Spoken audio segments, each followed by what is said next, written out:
suratul qamar makkiyatun bismillahir rahmanir rahim gol ɗo kadi fi lewru ndu hino janta nder ga ko ɗum ngol wiira qamar. Allah daali on andi o wino en ka suratu hajji to iqtaraba linnasi hisabuhum ɓattanike tagore nden hasbegol maɓɓe. O addi ɗo kadi o yewti ɗin mum fi en ɓeydi wattude yiile e mum moƴƴa wa wiwa si en yejjitay ko ɗum waɗi siɗen wolude ko woluɗe wo ko ari ka hunduko wo hiɗen howde ko welata en wo.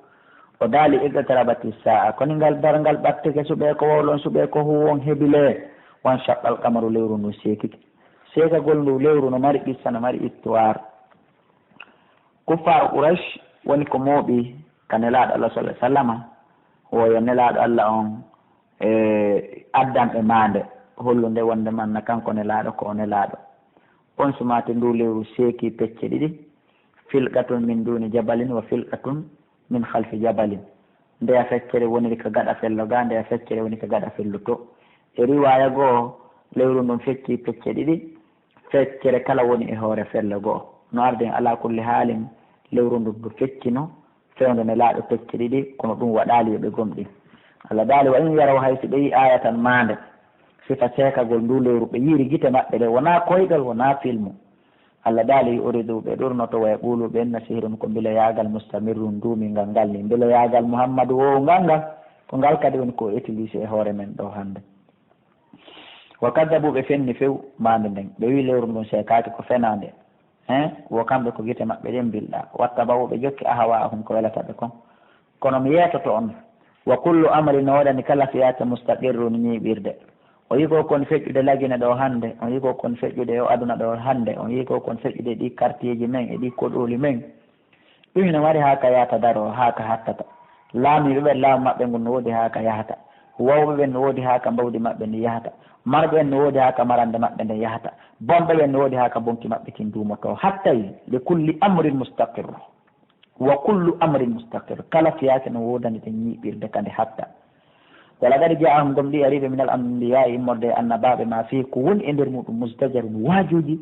ñaaɗay ɗi ceeranay ɗi hikma baaligatun yottotoɗo kono fama tokonin noduru waajuji ɗi nafaali e ɓe nani fatawalla anum hoccutu pottitoɗa takko maɓɓe yawma yadu udda e ñande noddowo on noddoyto ɓe nootoyto nden ñande ila shay'in faade hunde nokkurin añininde nootagol kono tawa feere ala ko beende noote ko chan a tawa hino partini abiswaruhum gite maɓɓe ɗen yahrujuna hiɓe yalta min al ajdati ɓe wiyata kabruji maɓɓe ka annama sikkayɓe jaradum koɓe kañuji muntashirun sakitiɗi muhtiina re ɓe ŋaɗɗini hiɓe hittina muhtiina hiɓe yacco yaha ila dayi faade noddandu ɗuɓe noddandu a sikka yahugol toon no weltini ɓe hara ko ɓay feere ala ko laa iwaja lahu ko selirgal ala nandu woni bima ana yaqulul kafiruna hefera ɓen inna e nden ñande haaga nde ñalande ɗo yawmum ko ñalande asirun sattunde tawa ko noon woniri le ñalande nde reneteɗa hiɗe haɓɓe liɓe e nder yite jahannama ñalande sattunde hewtitinde nden ɗon ala yo Allah dandu en kaddabat fenni qablam ko adi ɓe gawmo nuhin yimɓe annabi nuhu ɓen fa kaddabu ɓe fenni abdana jeeyaɗo amen o wa qaalu ɓe wi wo muhammadu majununu wo annabi nuhu majununu ko feetuɗo oso tujire yaaɓe kambani mo ɓe ñaaɗani mo on sayi ɓaɓe kambi fadaa rabbahu o noddi joomi makko o tori joomi makko o wi anni min allama hulubo mi foolama fantasir wallanno duuɓi 990 ɗo yettinde ɓe jaɓali hannde noon ɓe keranilan woɓe warayla allah o wi nokku goo wanadana nuhun fala ni'mal mujibun nokku goo allah daali wo nuhu noddime wo moƴƴi komin jaabimo ɗo allah no addude tun golle ɗen allah daali fa fatahana min udditi abwaba samai dambuɗe kammuli ɗin fop bima en ndiyam mum hamiri no wanjotoɗan pompiji ɗin fof udditano wacca waccanno no kammu ngu wawiri wa fajjarna al arda min pulliti leydi ndin kadi o yunan canɗi ɗum kadi no pullito hayka ndiyam wowa pullitade fof hino pullito faltaɗal ma o ndi eɗen ɗiɗi fottu iwɗan ɗan ka leydi e iwruɗan ɗan ka kammu ala amurin e dow fiyake kadi ɓudira tawnoɗe gom ɗi eɓɓama wa amalnahu mi rondimo kanko nuhu ala dati alwahin e dow laana joomiraka pecce wa dusurin e pempe jane ɓe mana pempe ko fanda ɗo kon ko ponti mana pontiji jane e pempe jane e madriyeje jane qissa laana kan ɗon andi en addino qissa makka on e darsuji feƴƴunoɗi ɗin kala tawɗo hino humpa o heɓa feere yiltitagol dow to yo noddu ka numéro ji 60 60 53 09 même numéro e réseau ji ɗin fopp muɗum si wona rebar en wawa humpodirde ɗon arabire ko heddi kon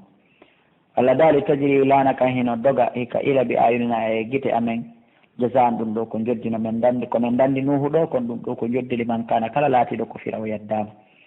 walagat taraknaha gonɗi men acci lana kan ayatan mande fal min muddakirin taw sino woodi wajitotoɗo fa kayfa kana konno latorno adabi lette ande wannudur e waaju angum e maɓɓe ɓe halkino wala kadi yassarna gonɗi men newini alqur'ana qur'ana ara nden le dicri wonande waaju ngum fa hal min muddakirin taw sino woodi wajitotoɗo kaddabat fenni aadun aadin koɓɓen kadi fa kayfa kana konno latorno adabi lette ande wannudur e waaju angum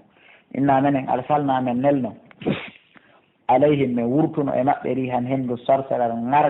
bi mana tiiɗundu wifugol wissamayru feƴƴi ha ronki ɗuuɓundu awlegol fi yawmi nahsin e nder ñalaaɗi ɓaleeji mustamirrin duumiiɗi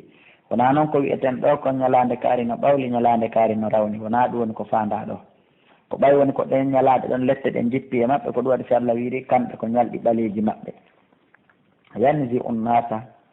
hennu ndun hino ɓora yimɓe tanzi unnasa hindu ɓora yimɓe ɓen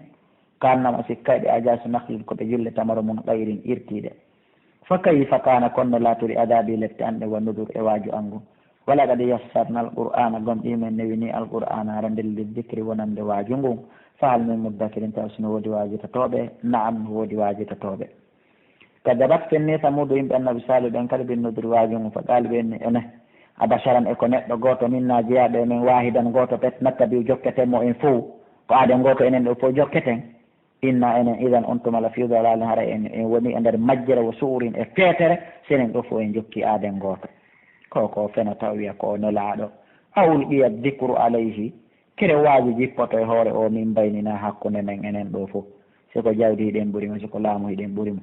siko duuɓi hiɗen ɓurimo ɓaws koni huwa o kaddabon ko fenowo ashirun yimowo allah dalika jabanagol salihu sa yalamuna arayɓe anda gadan janggo manil kaddabu kon boni fenowo al ashiru yimowo hinna menen mursilun naqati min wurti ngeloba mban e maɓɓe mbamba ngeloba ɓamɓe mbaɓe landi kadi yo yaltine woyu salihu yalti ngeloba mban ka fetere so tawi koɓe hoolo ko elaɗo allah yaltini mba wonti jarrabuya e hoore maɓɓe fitnatan lahum ka jarrabuya wonande ɓe salihu fartaqibuhum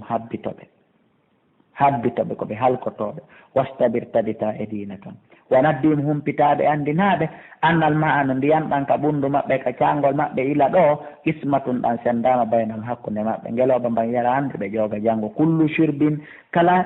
jaram mum ɗan kala tuuru mum o muhtadarum ko tawaɗu ñallal ngal peetu kañum tun ñallal ngal peetu ñande ngeloɓe mban yarata ko kamba tun jeey cangol ngol ñande ɓe ƴogata ɓe wuppa ɓe yara ɓe looto kamɓe kadi ko kamɓe tun ɓe jeey cangol ngol ɓe conteniri noon e nder balɗe fanade o ɓe noddoy sahibahum ɗimmojo maɓɓe on wiyeteɗo Qudar fata ata o bungi o manti o towniti o ari fa akara o soppi ngeloɓe mban oɗo ko jeeyaɗo e ɓiɗɗo ɓe wiyeteɓe sabu atu rahatin rahatin hooreɓe jeenayo ɓe jannguno ɗen fimum ka darsuji feƴƴunoɗi o nodday ka numéro ji mi wawa on yuɓɓidirande oɗo ko goto e ɓiɓɓe ɓen jeenayoɓe ɗon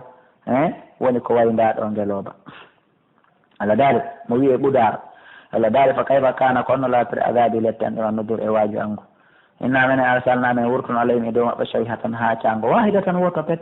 fa kano ɓe laati ka hashimil muhtajiri hono furonji mum citiɗi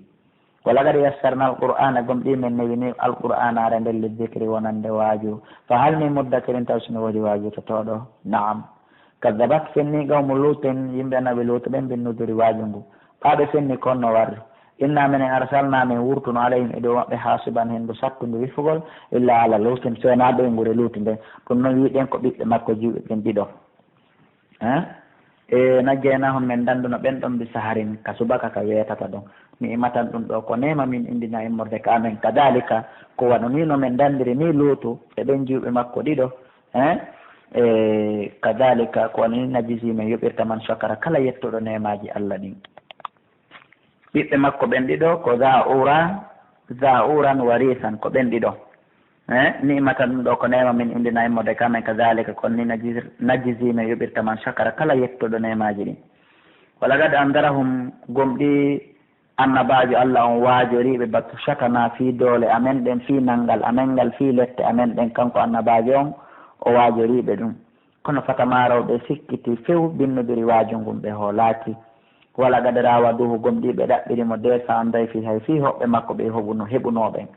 jibril fatamasna min monti ayunam gite maɓɓe ɗen min innani ɓe fadugu dekke azabi lettande wannudur e waaju angu wala gadu sabbahahum gomɗi wetaniɓe bukuratan bimbi adabun lettejo bimbi lette mustaqirrun ɓe lette mu bimbi mo lette mu ñiiɓi kadi ɓay lette ɗen iwano e hoore maɓɓe ha ɓe maayi fadugu dekke adabi lettanɗe wa nudur e waaju angu wala gadi yassarna alqur'ana gomɗi men newini alqur'anare nder leddikri wonande waajitotoɗo falmin muddakirin taw sino woodi waajitotoɗo naam wala gadi jaa gomɗi ari ala fir'auna konel fir'auna ɗin kadi ari ɓen kadi an nudur waaju kadabu ɓen kadi fenni bi ayatina ajamini kullihi haɗi fop fa akhadnahum men nangue ɓe akhda asisin nangande teddude muqtadirin wawɗo nangande aaden tedduɗo wawɗo dolnuɗo asisin dolnuɗo muqtadirin wawɗo si nangue goɗɗo men nangue ɓe sifa nden nangande ako paaru ko mene ko heferaɓe mon ɓen onon Quraysh Makka hayɗum ɓuuri moƴƴude min ulaykum ndi ɓeɗo moɗon qissaji guireli groupe aji ina yewti on fimum am lakum kano wodani on bara'atun woɗɗitagol daɗa fi zuburi ko windi konka defte ko windi konka ɗereli wonde mo yeddi heɓay mo ɗon mari no wawa ton woɗɗitorde ɗum daɗon ala am yaquluna kaɓe no wawi wiide wonde menen nahanu menen jami komin dental muntasiru men wallidira menen meɗen ɗuuɗi ɓuuri aadin koɓɓen e samudan koɓɓen kaɓe wawi wiide ɗum si ɓe wii ɗum so yuhsamul jam'u haalan ɓe tun awa ngal dental ko fooletengal nani way walluna duburu ngal huccintinayi kadi duburuji maggal on ngal dogal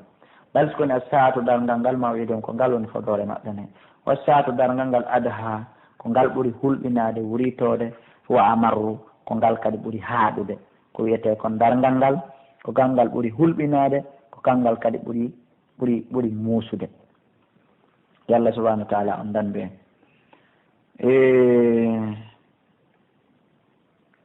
inal mujrimina hande no bandiɓɓen fi dalalin ɓe woni e nder majjere o suurin e feetere e hamɓere yawma yushabuna ñande ɗon ɓe daasoyte ñande ɓe fubboyte finnari ka nder yiite ala wujuhihim hara kadi ko hoore geece maɓɓe ɗen ɓe wona suddirede ɓe wona daasirede e ɓe innane duuɓu meeɗe massa sagara memugol meeɗugol yiite wiyetege sagara ngen sagara ko yiite nge andanɗa hoorema yiite jahannama e hoore mum moloto Allah yo Allah dandu nge yanugol e nder ndun ko lor wiyetendu sagara kamɓe noon ko e nder ngen ɗon woni koɓe fubbinte inna menen kulla shay'in kala hunde khalaqnahu min tagi ɗum be qadarin e ɓoore piiji ɗin fof nazarat hadi l aya fi ahli l qadir piiji ɗin fof Allah subahana wa taala tagi daali min tagi ɗum e ɓoore wama amruna fiyake amen ɗe wonali fi waɗugol dargal ngal ñawugol hakkude tagore nden illa wahidatun si wona nde wotere pet kalam hembil basar wono leppango yitere ara men gayni kono noon ɗum ɗo ko yawanta wono leppango yitere ko wonande gomɗinɗo e wonande jungo Allah amma kefere on kam ko ɗum ko duuɓi guluje wonantamo wala gaɗa halakana gomɗi men halki ashiyakum yeruɓe mo on bus ko andingol en onon fentiɓe ɗo awa yurumon halkanoma wona ono ronkinta Allah falmi muddaken taw sino woodi wajitotoɗo e mo on onon ɗo e Allah halko on no ya halkirno noon yeruɓe mon ɓe wiye hi eto ɗon wajito ɗon ɗo e ɗum wa kullu shay'in kala hunde faaluhu ɓe windi ɗum ɓe huwi ɗum fi zuburi ka nder ɗereli ɓe mana kala ko golluɗon e kala ko wowluɗon Allah subahana wa taala yamiri winde makko ɓen malaika makko ɓen woɓe windi ɗum fof muɗum e wa kullu shay'in e kala piiji bonɗi ɗin faaluhu ɓe huwi ɗum fi zuburi ka nder ɗereli maɓɓe ɓe mana kala ko wiyete kon geddi shirku zina ala façon bonnere e bakkatu moɓe gollali tawata windoɓe hino windani ɓe ɗum ka ɗereli maɓɓe par ce que ko kamɓe huwi ko huwa kon ka ɗereli saabu ɓeeɗa huwata hunde ka ɗerol ko ɓeeɗa wowlali ma ko ɓeeɗa huwali ɓe mana ɓeya windata hunde ka ɗerol ko ɓeeɗa gollali kala ko winda ka ɗerol hino wawi wasi ko an windi par ce que ko an huwi si oya windi koɗo waɗi si Allah daali wa kullu shay'in kala hunde faaluhu ɓe golli ɗum fi zuburi ka nder ɗeri maɓɓe wa kullu sagirin kala tosakum wa kabirun e janum mustatarun hino winda golle maɓɓe ɗen fof ko janɗi e ko fanɗi fo muɗum haray hino winda. innal muttaqina hande no huloɓe Allah ɓen fi jannatin ɓe wona e nder aljannaji wa naharin e canɗi fi maqadi sudiqin e